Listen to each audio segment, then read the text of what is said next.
नमस्कार, आप देख रहे हैं एनबी न्यूज और मैं हूं आपके साथ योगेश पांडे।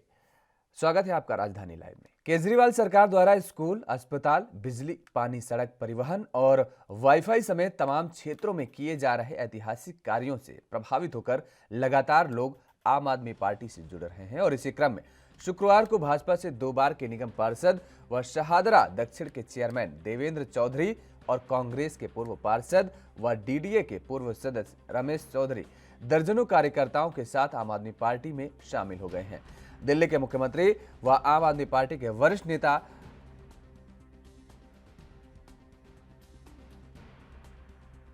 अरविंद केजरीवाल ने भी बधाई दी है, तो वहीं दिल्ली के उप मुख्यमंत्री व आम आदमी पार्टी के वरिष्ठ नेता सिसोदिया ने टोपी और पटका पहनाकर उनका पार्टी में स्वागत किया है।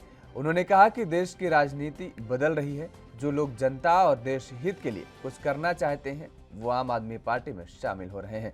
यहाँ आप एमसीडी प्रभारी दुर्गेश पाठक भी मौजूद रहे। मनीष सिसोदिया ने कहा कि मैं देवेंद्र चौधरी जी व रमेश पंडित जी को व्यक्तिगत रूप से काफी लंबे समय से जानता हूं, जिनका जनता से जुड़ने का तरीका, कार्यशैली व कार्यकुशलता सराहनीय है। उन्होंने कहा कि मुख्यमंत्री अरविंद केजरीवाल जी के नेतृत्व में आम आदमी पार्टी ने जनता के हितों के लिए ऐसे काम किए हैं जिसे राजनीति में कभी संभव नहीं माना जाता था। उन्होंने कहा कि दिल्ली में आम आदमी पार्टी ने जिस तरह शिक्षा, स्वास्थ्य, पानी, बिजली व जनहित के अन्य कामों को किया है, उससे प्रभावित होकर देवेंद्र चौधरी जी के साथ रमेश पंडित जी आज पार्टी में शामिल हो रहे हैं और आम आदमी पार्टी जनता को बेहतर सुविधाएं देने का एक आंदोलन है और मैं दोनों का इस आंदोलन में स्वागत करता हूं और आशा करता हूं कि वे आम आदमी पार्टी से जुड़कर और जबरदस्त तरीके से समाज की सेवा करेंगे। इस अवसर पर देवेंद्र चौधरी ने कहा कि मुख्यमंत्री अरविंद केजरीवाल जी ने दिल्ली में विकास का जो मॉडल तैयार किया है, आज उसकी चर्चा दिल्ली में ही नहीं बल्कि पूरे भारत में हो रही है। उन्होंने कहा कि मुझे भाजपा में ये कमी देखने को मिली और वर्तमान में भाजपा दिल्ली की जो स्थिति है वो किसी से छिपी नहीं है। आज चुनिंदा लोगों ने पार्टी पर कब्जा कर रखा है और जनता को उनके कामों को अनदेखा कर रहे हैं। जनता के लिए काम करने वाले लोगों को आम आदमी पार्टी में अहमियत मिल रही है। यही कारण है कि मैं आम आदमी पार्टी में शामिल हो रहा हूं।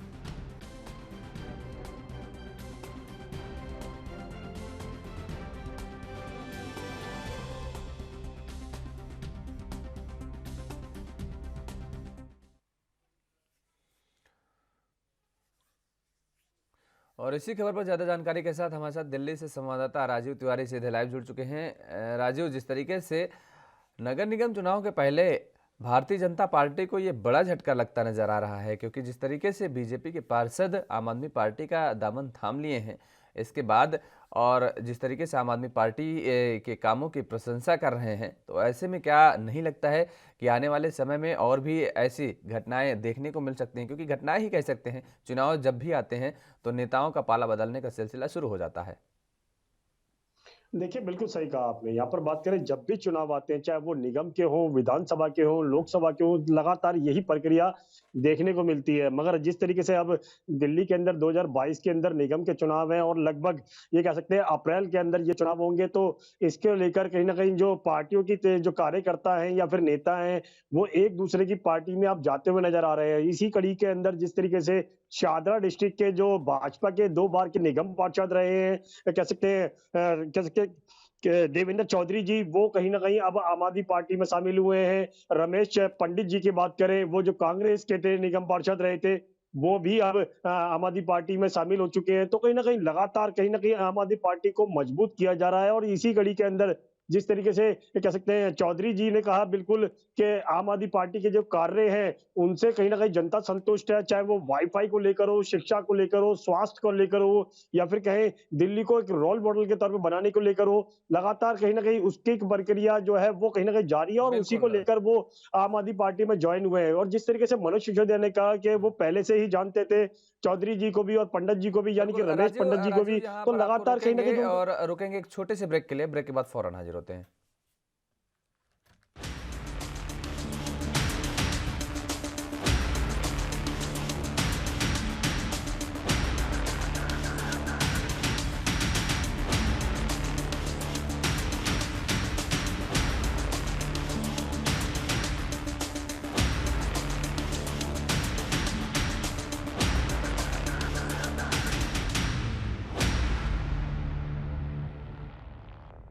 और ब्रेक के बाद एक बार फिर आप सभी का स्वागत है। सीधे रुख करेंगे दिल्ली का, जहां से हमारे संवाददाता राजीव तिवारी लगातार हमारे साथ बने हुए हैं। राजीव, जिस तरीके से अब भारतीय जनता पार्टी को ये माना जा रहा है, ये झटका है और ये बातें कही जा रही हैं, दरअसल ये तो सभी नेता कहते हैं कि हम उनको लंबे समय से जानते हैं और जब उनके पाले में आ जाते हैं तो उनके अंदर की सारी अच्छाइयाँ दिखने लगती हैं, उसके पहले ये सारी अच्छाइयाँ नज़र नहीं आती हैं नेताओं को। देखिए, बिल्कुल सही कहा आपने। यहाँ पर जिस तरीके से मनोज सिसोदिया ने कह सकते हैं क्या देवेंद्र चौधरी की जो तारीफ की, यहाँ तक कि रमेश पंडित की तारीफ की कि वो उन्होंने पहले से जानते थे, उनका काम करने का अच्छा तरीका था और पार्टी के अंदर जब ज्वाइन हो जाते हैं तो कहीं न कहीं बड़ी-बड़ी उपलब्धियाँ बताई जाती हैं, मगर जब उनको टिकट नहीं मिल पाती है क्योंकि ज लगातार इस परिस्थिति के अंदर जितने भी लोग बाग या कह सकते हैं जितने भी नेता हैं, चाहे वो भाजपा के अंदर शामिल हो रहे हैं या फिर आम आदमी पार्टी में शामिल हो रहे हैं या कांग्रेस में शामिल हो रहे हैं, हम्म। सब टिकट की वजह से ही सामने शामिल होते नजर आ रहे हैं और जब टिकट नहीं मिलती है तो यही नेता जो है वो कहीं न कहीं पार्टियों के खिलाफ प्रदर्शन करते हुए नजर आते हैं कि उनको उनके कार्यों के आधार पर टिकट नहीं दी गई है, टिकट जो है वो बेची गई है, कहीं न कहीं इस तरीके के आरोप लगाए जाते हैं। मगर जिस तरीके से अब चुनाव नजदीक आते जा रहे हैं तो लगातार आम आदमी पार्टी के नेता भी जो है वो भाजपा के अंदर शामिल हो रहे हैं, भाजपा के नेता कांग्रेस के अंदर शामिल हो रहे हैं और कांग्रेस के नेता जो है वो आम आदमी पार्टी में शामिल हो रहे हैं। तो लगातार ये प्रक्रिया बिल्कुल देखने को मिल रही है। कल भी आम आदमी कह सकते हैं आम आदमी पार्टी के जो नेता है वो कल भी कांग्रेस के अंदर ज्वाइन हुए हैं और जिस तरीके से कांग्रेस के और भाजपा के आम आदमी पार्टी में ज्वाइन हो रहे हैं तो उससे साफ जाहिर हो रहा है सिर्फ चुनावी तरीका बनाया जा रहा है, चुनावी माहौल बनाया जा रहा है और जिससे कहीं ना कहीं नेता जो है वो जनता को अपने तरफ आकर्षित करने की कोशिश कर रहे हैं। जी।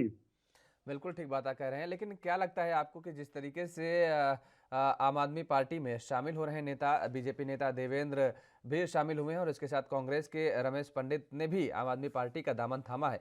ऐसे में जो ये बड़े बड़े दावे किए जा रहे हैं कि आने वाले चुनाव में भारतीय जनता पार्टी एक अच्छा प्रदर्शन करेगी, क्या वास्तव में अगर ऐसे ही सिलसिला जारी रहा तो बीजेपी के लिए राहें इतनी आसान होंगी? देखिए, बिल्कुल सही कहा आपने। यहाँ पर बात करें भाजपा की तो भाजपा लगभग 15 साल निगम के अंदर शासित रही है और यहाँ तक कि केंद्र के अंदर भी भाजपा की सरकार है। तो कहीं न कहीं जो आम आदमी पार्टी के द्वारा जो भाजपा के ऊपर निगम के ऊपर जो आरोप लगाए जा रहे थे कि भ्रष्टाचार किया जा रहा है, सरकारी स्कूलों को बेचा जा रहा है, पार्कों को कहीं न कहीं वो जो उनकी देखभाल होनी चाहिए थी वो नहीं की जा रही है। स्कूलों के अंदर जो निगम के स्कूल है, अस्पताल है, उनको बंद किया जा रहा है। तो कहीं न कहीं इस तरीके के जो आरोप लगे हैं आम आदमी पार्टी के द्वारा भाजपा के ऊपर, वो कहीं न कहीं भाजपा की मुश्किलें बढ़ाता हुआ नज़र आ रहा है, मगर भाजपा के द्वारा भी कहीं न कहीं आम आदमी पार्टी के ऊपर आरोप लगाए जा रहे हैं, शराबकारी नीति को लेकर यानी आबकारी नीति को लेकर भी और यहाँ तक कि जो भ्रष्टाचार आम आदमी पार्टी के सरकार के अंदर देखने को मिल रहे हैं, बड़े-बड़े वादे किए गए थे। आम आदमी पार्टी जब आई थी कि दिल्ली को पेरिस बनाएँगे और एक बड़ी कंट्री के तौर पर देखा जा रहा था, मगर यही चीज़ भाजपा के जो और कांग्रेस के नेता भी पूछते हुए नज़र आ रहे हैं कि आम आदमी पार्टी ने इतने दावे किए थे, वो कहाँ हैं दावे? मगर लगातार कहीं न कहीं इस परिस्थिति को देखने के साथ-साथ यही लगता है कि चुनावी माहौल ज़रूर बना हुआ है और नेता जो है वो एक-दूसरे की पार्टी में जाते हुए नज़र आ रहे हैं। मगर देखना होगा जनता किस तरह देखती है और जनता किस मुद्दे को आधार बनाकर अपना वोट जो है इन नेताओं को देती है। मगर जिस तरीके से आरोप-प्रत्यारोप देखने को मिल रहे हैं, ये सिर्फ चुनावी माहौल ज़रूर बनता हुआ नज़र आ रहा है इससे। जी। बिल्कुल राजीव, लेकिन क्या लगता है कि जिस तरीके से आरोप प्रत्यारोप का जिक्र आपने किया, तो इसके पहले भी तमाम सारे आरोप प्रत्यारोप लग चुके हैं, भ्रष्टाचार के आरोप लगा चुके हैं, एक दूसरे पर छींटाकसी हो चुकी है। ऐसे में ये कितना बड़ा मुद्दा हावी रहेगा भ्रष्टाचार को लेकर के या फिर जन मुद्दे को लेकर के?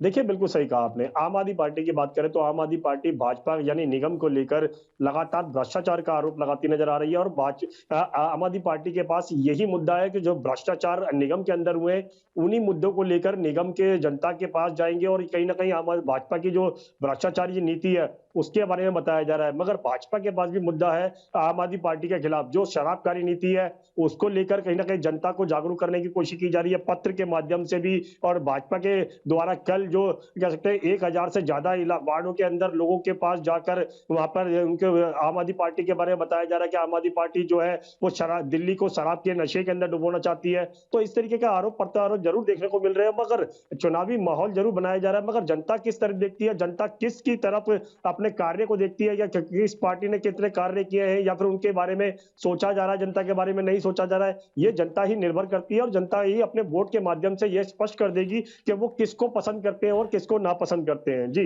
बिल्कुल, चलिए बहुत-बहुत शुक्रिया तमाम सारी जानकारी देने के लिए। राजीव हमारे साथ जुड़े हुए थे दिल्ली से संवाददाता, जिन्होंने बताया कि किस तरीके से सभी राजनीतिक दल अब दिल्ली नगर निगम के चुनावों की तैयारियों में जुट गए हैं और इसी बीच में जिस तरीके से एक बड़ा झटका भारतीय जनता पार्टी को लगा है, भारतीय जनता पार्टी के नेता देवेंद्र चौधरी ने आम आदमी पार्टी की सदस्यता ले ली है और इसके साथ ही कांग्रेस के रमेश पंडित ने भी आम आदमी पार्टी का दामन थाम लिया है। तो दिल्ली में लगातार आम आदमी पार्टी और भारतीय जनता पार्टी के बीच जिस तरीके से निगम के चुनावों को जीतने की होड़ लगी हुई है, लगातार प्रचार प्रसार किया जा रहा है।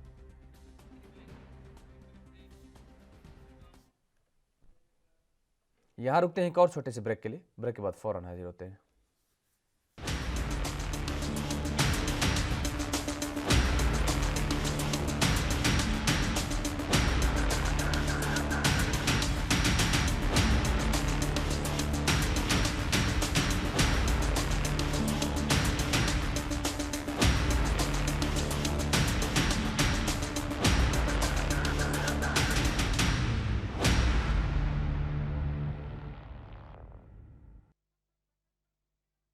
ब्रेक के बाद एक बार फिर आप सभी का स्वागत है। खबरों में आगे बढ़ेंगे।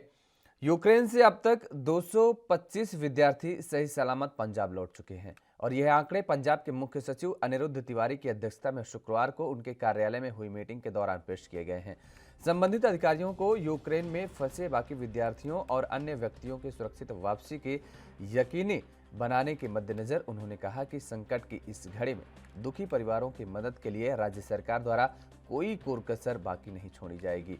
राज्य सरकार द्वारा 24 घंटे सेवा मुहैया करवाने के लिए विशेष तौर पर स्थापित किए कंट्रोल रूम के संपर्क नंबर 1100 जो कि पंजाब में से कॉल करने के लिए है और दूसरा वहीं भारत में से बाहर से कॉल करने वालों के लिए +911724111905 पर आई कॉल की स्थिति का जायजा लेने के दौरान मुख्य सचिव को बताया गया है कि अब तक कंट्रोल रूम नंबरों पर कुल 476 कॉल प्राप्त हुई हैं और यह कॉल तुरंत भारत सरकार के विदेश मंत्रालय को भेजी जा रही हैं, जिससे यूक्रेन में फंसे लोगों की सुरक्षित वतन वापसी को यकीनी बनाया जा सके।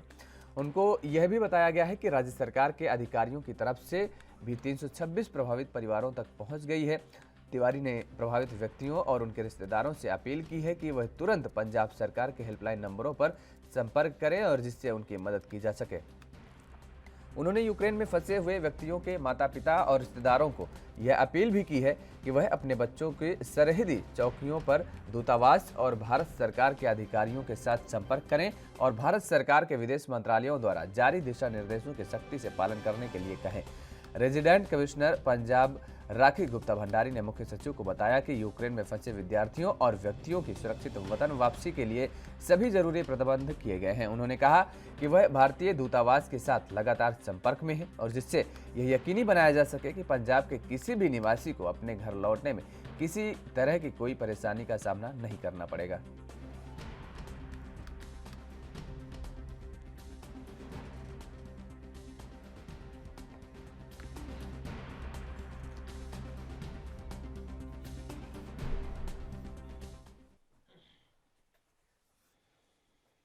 और इसी खबर पर ज्यादा जानकारी के साथ हमारे साथ चंडीगढ़ से संवाददाता अमित कुमार सीधे लाइव जुड़ चुके हैं। अमित, जिस तरीके से लगातार केंद्र सरकार तो यूक्रेन से भारतीय छात्रों को लाने के लिए पहल कर ही रही है, वैसे ही पंजाब सरकार द्वारा भी ये सार्थक पहल जो देखने को मिल रहा है कि अब तक 225 छात्र पंजाब में पहुंच चुके हैं और लगातार जिस तरीके से अन्य सार्थक पहल भी उठाए जा रहे हैं, कदम उठाए जा रहे हैं, हेल्पलाइन नंबर भी जारी किए गए हैं, ऐसे में सरकार बेहद संजीदा नजर आ रही है।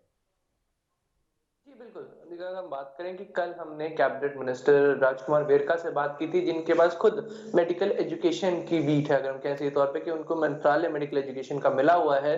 तो कल जब हमने उनसे बातचीत की थी तो उन्होंने स्पेसिफिकली बताया कि पंजाब सरकार की तरफ से क्या कदम उठाए जा रहे हैं। सबसे पहले उन्होंने बताया कि पंजाब के मुख्यमंत्री चरणजीत चन्नी ने अपनी सभी कैबिनेट और मंत्रियों के साथ एक बैठक की थी, जिसका मेन मसला ही यूक्रेन में बचे बच्चों को वापस लाना और उनसे जुड़ी दिक्कत परेशानियों के ऊपर डिस्कशंस करना, जिसमें कई फैसले लिए गए थे। सबसे पहली बात जो उन्होंने हमें बताई कि जो पंजाब से एक स्टूडेंट वहां मेडिकल के लिए हम कहें कि पढ़ाई करने गए थे, बाद में उनकी तबीयत खराब हो गई थी और हॉस्पिटल में उनकी डेथ हो गई थी, तो उसके लिए भी बकायदा मुख्यमंत्री चन्नी ने प्रधानमंत्री नरेंद्र मोदी को एक चिट्ठी लिखी है कि पंजाब सरकार उस बच्चे के शरीर को और उसके जो फादर फंसे हैं वापस लाने के लिए जो भी अगर हम कहें मदद चाहिए वो देगी, और अगर कोई जैसे स्पेशल चार्टर फ्लाइट करके लाने की जरूरत पड़ रही है तो उसका खर्चा भी पंजाब सरकार उठाएगी। ये चीज उनकी तरफ से बकायदा चिट्ठी में लिखी गई। वही राजकुमार वेरका ने हमें ये भी बताया कि इंडियन मेडिकल काउंसिल की तरफ से बातचीत चल रही है पंजाब सरकार की कि जो बच्चे वापस आ चुके हैं और जो बच्चे भी वहां पे फंसे हुए हैं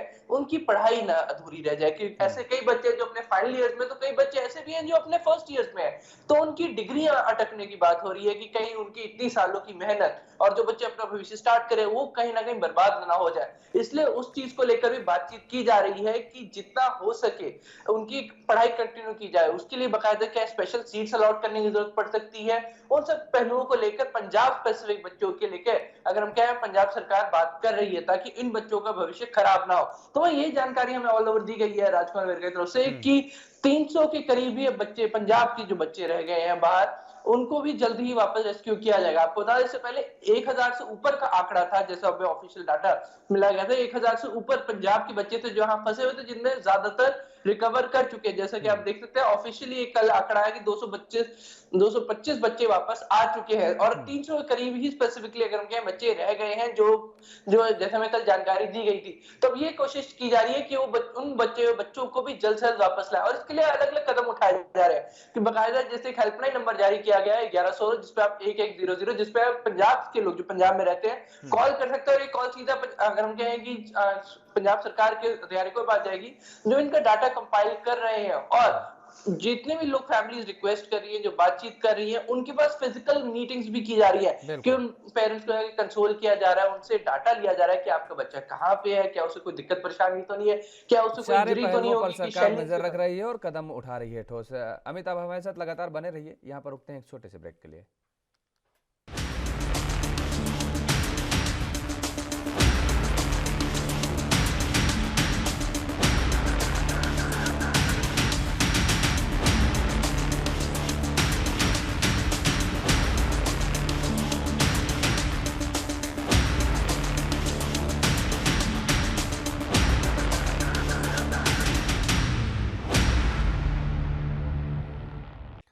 और ब्रेक के बाद एक बार फिर आप सभी का स्वागत है। हमारे साथ लगातार चंडीगढ़ से संवाददाता अमित कुमार बने हुए हैं। अमित, इस बीच सरकार तो एक सार्थक पहल कर रही है, सरकार से जो भी हो सकता है लगातार छात्रों को वतन वापसी के लिए हर कदम उठाए जा रहे हैं, लेकिन इस बीच कहीं ना कहीं विपक्षियों द्वारा, विपक्षी के दल के नेताओं द्वारा लगातार हमले बोले जा रहे हैं और ये कहा जा रहा है कि दरअसल सरकार को जो सार्थक कदम बहुत पहले उठा लेने चाहिए थे उसमें देरी हुई है। ऐसे में छात्राओं को कहीं ना कहीं मुसीबत का सामना करना पड़ रहा है और अब तक जो छात्र नहीं आ पाए हैं वो वजह कहीं ना कहीं उसकी वजह भी केंद्र सरकार ही है। जी देखिए, इस पे सही बात अगर हम कहें तो एग्जैक्टली मिस इन्फॉर्मेशन और इन्फॉर्मेशन के अगर हम कहें कि जो डिस्पर्सल था उसमें कहीं ना कहीं देरी थी। सीधी बात हम कहें कि कई जगहों से जो बच्चे आए हमने उनसे बातचीत की, हमने कहा कि भारत सरकार की तरफ से कुछ बच्चों को कह रहे हैं कि उनको टाइम रहते इंटीमेशन आ गई थी, एम्बेसी की तरफ से उन्हें इन्फॉर्मेशन आ गया था कि आप यहाँ से मूव कर जाए। पर यहाँ पे एक सिनेरियो ये भी था कि जहां पे वो रहते थे, जिस हॉस्टल्स में रहते थे, जिस यूनिवर्सिटीज में थे, उन्होंने उन्हें मूव करने की इजाजत नहीं दी, उनको रिलीव नहीं किया गया। ये एक सीधा सिनेरियो बच्चों की तरफ से बोला गया है। बच्चे ये बात बता रहे हैं कि हमारे जहाँ पे हम हॉस्टल्स में रह रहे थे या जिनके बाद जहाँ पे हम पढ़ाई कर रहे थे वहां से उनको रिलीविंग नहीं मिली थी और जब तक उनको रिलीव नहीं किया जाता तब तक वो मूव नहीं कर सकते। कई प्रक्रियाएं होती हैं जिसके उनके डॉक्यूमेंट्स भी लगते हैं, शायद इस चलते वो वहां पे फंस गया और उसके बाद जब तक उनको रिलीव किया गया तब तक स्थिति बहुत ज्यादा बिगड़ चुकी थी। तो दूसरा पहलू ये भी है कि कई बच्चों को ये भी मानना है कि इंटीमेशन बहुत लेट दी गई, क्योंकि जिस संख्या में बच्चे वहां मौजूद हैं वो संख्या बहुत ज्यादा है और जितने दिनों में जो हम कहेंगे जो टाइम पीरियड में वार्निंग सेंड की गई थी कि आप वहां से निकल जाए तो बहुत डिले था। और जिस अगर हम कहेंगे वार्निंग के ठीक अगले दिन ही अगर हम बेसिकली कह सकते हैं कि जंग शुरू हो गई थी, तो ऐसे बच्चों को ये भी मानना है कि सरकार की तरफ से वार्निंग बहुत लेट दी गई। अगर यही स्टेप कुछ दिन पहले ले लिया जाता तो शायद हावी नजर आ रहा है। चलिए, बहुत बहुत शुक्रिया तमाम सारी जानकारी देने के लिए। अमित हमारे साथ जुड़े हुए थे, तमाम सारी उन्होंने जानकारी दी और यहाँ पर रुकते हैं एक और छोटे से ब्रेक के लिए। ब्रेक के बाद फौरन हाजिर होते हैं।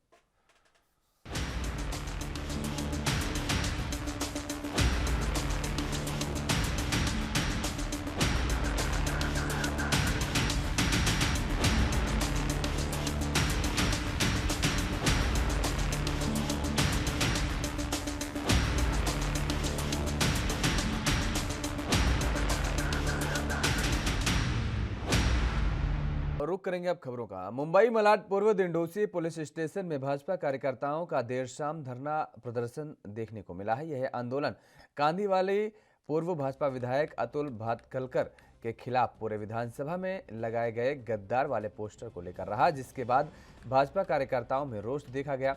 पुलिस की कार्रवाई से नाराज कार्यकर्ताओं द्वारा पुलिस स्टेशन परिसर में धरना प्रदर्शन किया गया।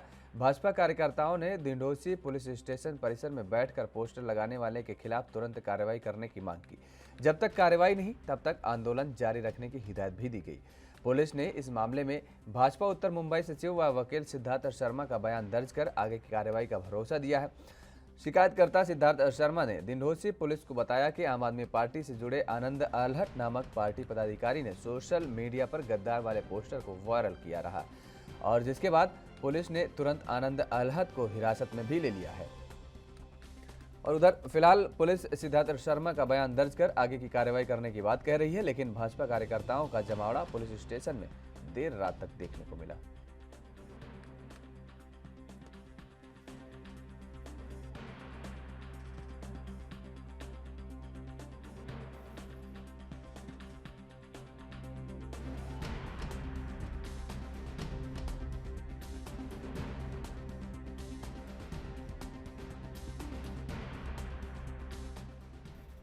तो भाजपा कार्यकर्ताओं का धरना प्रदर्शन देखने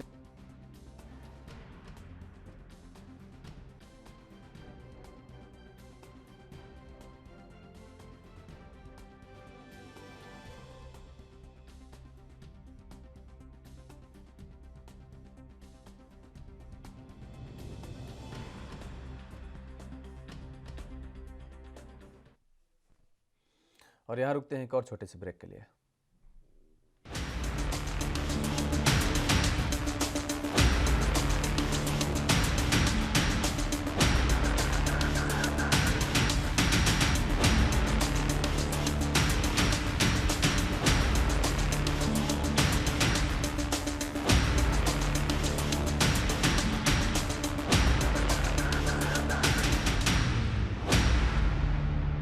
फिर आप सभी का स्वागत है। मुंबई में जिस तरीके से विधायक के गद्दार वाला पोस्टर को लेकर के भारतीय जनता पार्टी के नेताओं का लगातार देर रात तक जमावड़ा लगा रहा थानों में और लगातार प्रदर्शन करते रहे, क्या कुछ कहा बीजेपी के नेताओं ने, वो भी आपको सुनाते हैं। चाहे कि कुछ समाज में नफरत निर्माण करने वाले लोग घूमते हैं, उसी का आज एक उदाहरण हमारे सामने आया है। आज कुछ अज्ञात लोगों ने कांदिवली ईस्ट में, वेस्ट में और मलाड वेस्ट में ये कल रात में एक बोर्ड लगाया था, चिपकाया गया था दीवालों पे, जिसमें हमारे आमदार को गद्दार कहा गया था।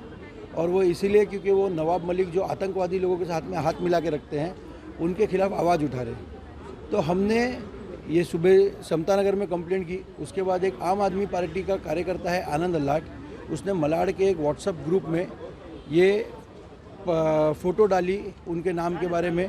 तब हमने कंप्लेंट करने के लिए डिंडोसी पुलिस स्टेशन में आए। डिंडोसी पुलिस स्टेशन के सीनियर हमारी कंप्लेंट नहीं ले रहे थे।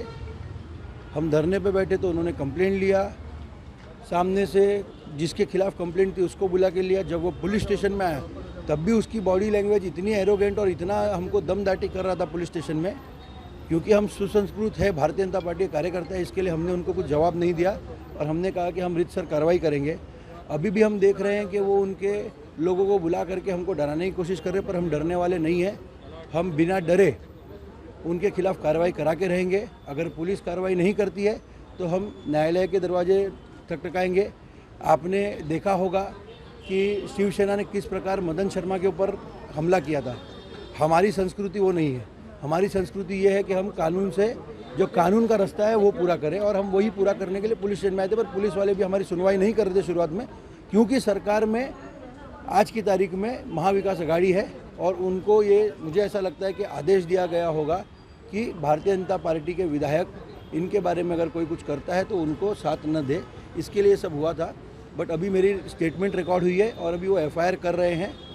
एफआईआर अगर होती है तो ठीक, नहीं होती है तो उसके आगे हम कार्रवाई करेंगे। और अगर हमको कोई सोचता है कि हमको डरा देगा या ऐसा कुछ, तो ना हम डरने वाले हैं ना हम झुकने वाले हैं, और हम उतनी ही जोर में लड़ा। जी, अभी मुंबई पुलिस ने रिलीगेशन के बाद एफआईआर लेने की बात कर रही है, लेकिन क्या लगता है किसने इस तरह का बैनर पोस्टर लगाया होगा? क्या आपने उनका नाम दिया है?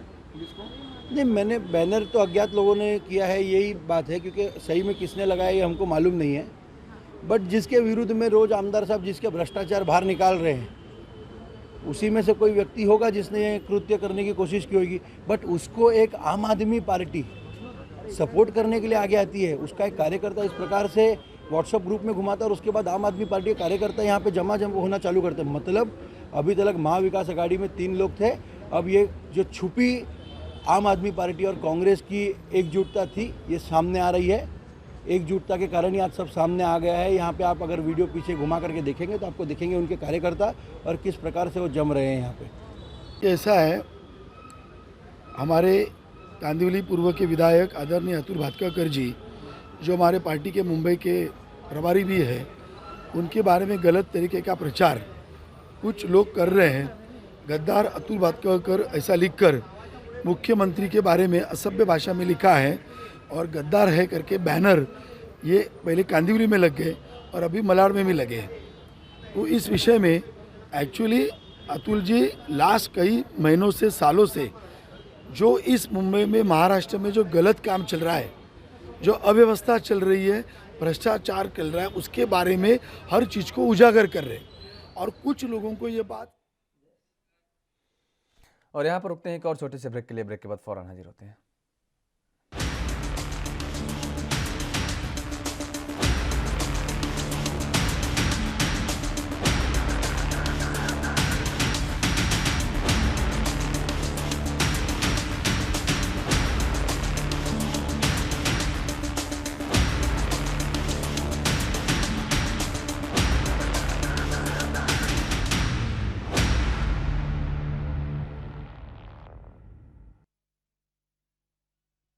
ब्रेक के बाद एक बार फिर आप सभी का स्वागत है और सीधे चलेंगे मुंबई का रुख करेंगे, जहां से हमारे साथ संवाददाता सत्य प्रकाश सोनी सीधे हमारे साथ लाइव जुड़ चुके हैं। सत्य प्रकाश, जिस तरीके से कल देर रात तक भारतीय जनता पार्टी के नेताओं का जो ये गद्दार वाले पोस्टर को लेकर के थानों में प्रदर्शन देखने को मिला, लगातार जमावड़ा लगा रहा, क्या कुछ लेकर के बात हुई थाना अध्यक्ष से और वहां पर पुलिस अधिकारियों के बीच में और भारतीय जनता पार्टी के नेताओं के बीच में? बिल्कुल योगेश जी, देखिए पिछले दिनों जिस तरह से मुंबई मनपा के प्रभारी और भाजपा विधायक अतुल भातखळकर को महानगर पालिका चुनाव की जिम्मेदारी दी गई है, उसके बाद से लगातार अतुल भातखळकर ने मुंबई में हो रहे भ्रष्टाचार और अनियमितताओं को लेकर आवाज बुलंद की है। उसी बीच जिस तरह से नवाब मलिक ने लगातार बीजेपी को लेकर आक्रामक हुए, उसके बाद एनसीबी अधिकारी को लेकर आक्रामक हुए थे। फिर बीच में जो जिस तरह से लगातार उनके ऊपर आरोप लगे कि दाऊद इब्राहिम गैंग से कहीं जुड़े हुए हैं, उसको लेकर अतुल भातखळकर ने हर मौके पर जो है आवाज उठाई। इसको लेकर अब कहीं न कहीं अतुल भातखळकर के विरोध में उनके पूरे विधानसभा में अलग अलग जगहों पर पोस्टर बैनर लगाया गया है, जिसमें उन्हें गद्दार कहा गया है और उसमें यह भी लिखा गया है कि जिस तरह से अतुल भातखळकर ने महाविकास आघाड़ी सरकार को महाभकास आघाड़ी सरकार का नाम दिया है, उसको लेकर आपत्तिजनक टिप्पणी को लेकर उन्हें गद्दार बताया गया। तो जाहिर तौर पर इस मामले को लेकर मुंबई डिंडोसी पुलिस स्टेशन के हद में तमाम जो कार्यकर्ता जमा हुए और मुंबई पुलिस से मांग करते रहे कि जब तक कार्रवाई नहीं होती है तब तक उनका धरना आंदोलन इसी तरह से जारी रहेगा। लेकिन देर रात तक तमाम करदाताओं का जमावड़ा जो है लगा रहा। फिलहाल यह जानकारी मिली है कि आम आदमी पार्टी से जुड़े हुए आनंद नाम के एक शख्स को मुंबई की डिंडोसी पुलिस ने हिरासत में लिया है और आगे की जांच कर रही। बिल्कुल सत्य प्रकाश, लेकिन जिस तरीके से आगे की जांच लगातार पुलिस प्रशासन अधिकारियों के द्वारा लगातार जारी है, लेकिन सबसे बड़ा सवाल यहां पर यह भी उठ रहा है कि पोस्टर वार जिस तरीके से देखने को मिल रहा है, हालांकि भारतीय जनता पार्टी के नेता हर मामले में सक्रिय हैं।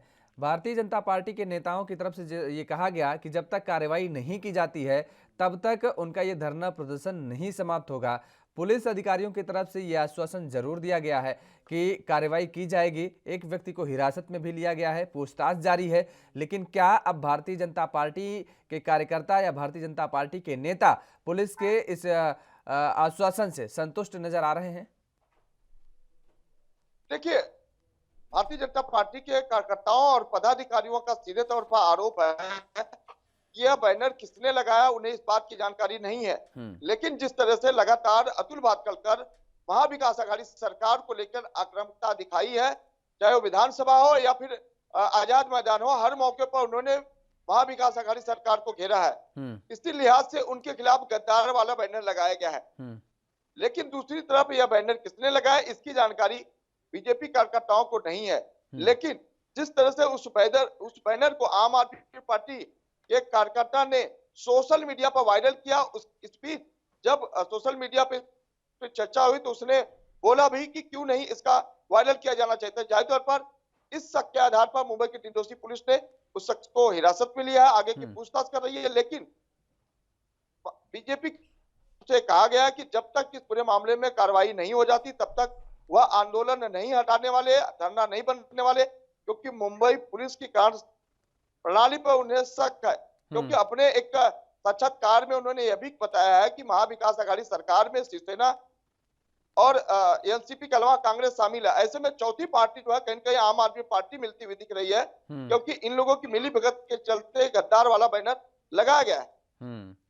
बिल्कुल, लेकिन जिस तरीके से आम आदमी पार्टी के कार्यकर्ता को हिरासत में लिया गया है, पूछताछ जारी है, पूछताछ के दौरान क्या कुछ निकल करके आया क्या अब तक सामने? देखिए, बैनर उसने लगाया है या नहीं ये बात तय नहीं हो पाई है, लेकिन सोशल मीडिया पर जिस तरह से बैनर की तस्वीरें वो वायरल कर रहा है, हालांकि मुंबई पुलिस स्टेशन में बैठे हुए तमाम अधिकारियों के सामने भी जो है बैनर पोस्टर जो है वायरल हो रहा था। तो जाहिर तौर पर यह मामला अब सामने आ चुका है कि आम आदमी पार्टी के कार्यकर्ता ने सोशल मीडिया पर उस बैनर को जरूर वायरल किया है, लेकिन बैनर किसने लगाया है इसकी जानकारी में मुंबई की डिंडोसी पुलिस लगातार लगी हुई है।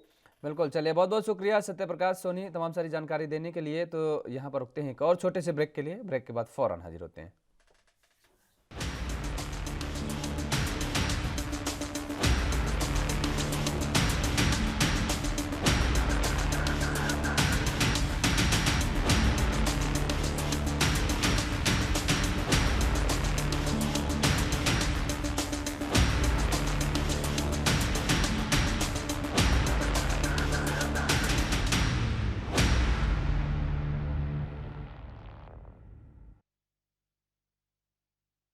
ब्रेक के बाद एक बार फिर आप सभी का स्वागत है। रुख करेंगे अगली खबर का। उत्तर प्रदेश में विधानसभा चुनाव अंतिम पड़ाव पर आ पहुंचा है और प्रदेश में 6 चरणों में मतदान हो चुके हैं, जबकि अंतिम चरण का मतदान अभी बाकी है। 7वें चरण का मतदान 7 मार्च को होना है, जिसमें 9 जिलों की 54 विधानसभा सीटें शामिल हैं। राज्य में 6 चरणों में अब तक 403 सीटों में से 349 सीटों पर वोटिंग हो चुकी है। मुख्य निर्वाचन अधिकारी उत्तर प्रदेश अजय कुमार शुक्ला ने जानकारी देते हुए बताया कि शनिवार को शाम 6 बजते ही आदर्श आचार संहिता लागू कर दी जाएगी। हालांकि 3 विधानसभा सीट जिसमें चकिया, राबर्ट्सगंज और दुद्धी के लिए आज शाम 4 बजे के बाद, जबकि बाकी 51 विधानसभा सीट पर शाम 6 बजे के बाद से प्रचार प्रसार पर रोक लगेगी। यह रोक 7वें चरण का मतदान खत्म होने तक यानी 48 घंटे तक प्रभावी रहेगी। वहीं आखिरी चरण में स्वतंत्र, निष्पक्ष, पारदर्शी एवं कोविड सुरक्षित तरीके से मतदान संपन्न कराने के लिए आवश्यक तैयारियों एवं व्यवस्थाओं के लिए निर्देश दिए गए हैं।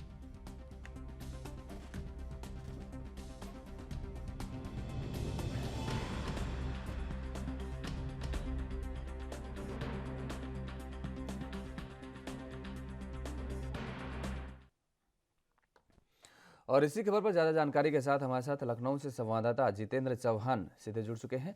जितेंद्र, जिस तरीके से उत्तर प्रदेश का चुनाव अंतिम पड़ाव में पहुंच चुका है, 7वें चरण का मतदान 7 मार्च को होना है, ऐसे में सभी सियासी सूरमा, सभी राजनीतिक दल के दिग्गज अब कहीं न कहीं पूर्वांचल में डेरा डाले हुए हैं। काशी में जिस तरीके से प्रधानमंत्री नरेंद्र मोदी ने रैली की है कल, और इसके पहले अखिलेश यादव ने भी समाजवादी पार्टी की तरफ से जिस तरीके से वहां पर रोड शो किया गया, लगातार नेता अपने दमखम दिखाने में लगे हुए हैं। क्या कुछ कह रहा है सियासी समीकरण पूर्वांचल का?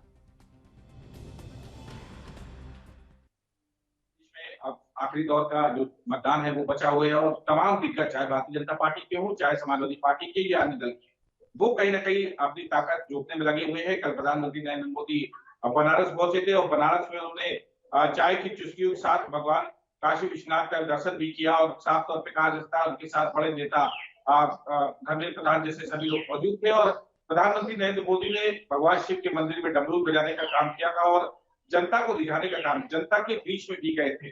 और साफ तौर पर कहा जा सकता है कि 7वें चरण का जो मतदान है उसके लिए सुबह 7 बजे से शाम 6 बजे तक मतदान होगा और उसको देखते हुए जितेंद्र आप 3 यहाँ पर विधानसभा रुकेंगे, आप लगातार हमारे साथ बने रहिए। फिलहाल वक्त हो चला एक छोटे से ब्रेक का, ब्रेक के बाद फौरन वापस आते हैं।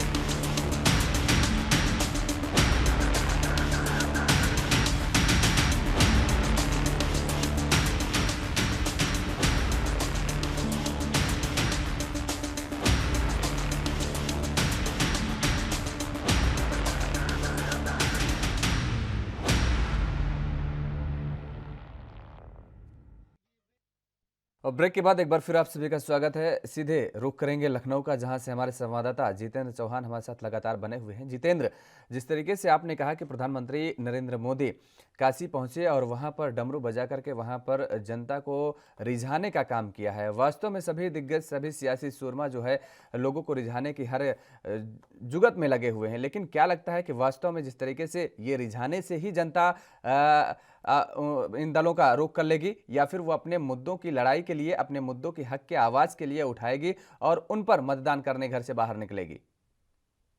देखिए योगेश, बिल्कुल जाहिर सी बात है कि सरकार अपने कहा जा सकता है कि अपने रिझाने की जुगत में लगी हुई है, तो वो जनता अपने मुद्दे पर ही रहेगी। और साफ तौर पे कहा जा सकता है कि जिस तरह से दिग्गज तमाम बनारस पहुंचे, काशी की धरती पर पहुंचे, तो वही कहीं ना कहीं वो जनता को रिझाने में लगे हुए हैं। 7वें चरण की बात की जाए तो अंतिम चरण जो है उसमें योगी सरकार के 6 मंत्रियों की जो दाव है वो कहीं ना कहीं उनकी किस्मत दाव पे लगी है। और आज शाम को प्रचार थम जाएगा और 7वें चरण में आजमगढ़ में मतदान होगा, मऊ में होगा, जौनपुर में होगा, बनारस में होगा, मिर्जापुर में होगा, दोई में होगा। तो वही साफ तौर पर कहा 5 जिलों की 54 सीटों पे मतदान होना है।